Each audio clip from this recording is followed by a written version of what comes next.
افغان طالبان جو ہیں ان کے بارے میں ہر بندہ یہ بات جانتا ہے، داڑھیوں کو رکھنے والے ہیں، پگڑیوں کو پہننے والے ہیں، ان کی ثقافت کے اندر جو ہے عورت پردے کے اندر ہوتی ہے۔ حضرات گرامی قدر تناؤ جو ہے اس وقت دونوں ملکوں کے بارڈروں کے درمیان موجود ہے۔ اس تناؤ کو ختم کرنے کے لیے اور اس تناؤ کو مٹانے کے لیے ایک مرد کو بھیجنے کی بجائے وہاں پر ایک عورت کو بھیج دیا گیا اور اکیلے ہی بھیج دیا گیا۔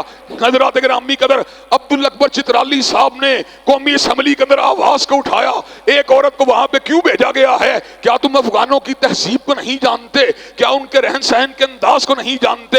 حضرات گرامی قدر کیا کبھی دنیا میں ایسا ہوا ہے آپ داڑھی رکھنے والے کے پاس، پگڑی پہننے والے کے پاس ایک جوان عورت کو بھیج کر اس سے مذاکرات کر رہے ہوں؟ حضرات گرامی قدر یہ آپ کی کامن سینس کے بھی خلاف بات ہے۔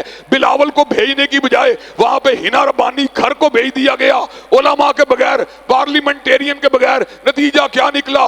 حضرات گرامی قدر اس وقت بارڈروں کے پر کشیدگی موجود ہے، انشاءاللہ یہ کشیدگی مٹ جائے گی، انڈیا کی شرارت کا جنازہ اٹھ جائے گا، مسلمان ملکوں کو آپس میں لڑانے والی تمنائیں کرنے والے انشاءاللہ ذلیل و خوار ہو جائیں گے۔ لیکن سوچنے کی بات یہ ہے ہمارے حکمران کتنے بدتمیز ہیں، کتنے بدلحاظ ہیں، ان کو سفارتی آداب بھی نہیں آتے، ان کو قوموں کے ساتھ مذاکرات کے طریقہ ہائے کار بھی نہیں آتے۔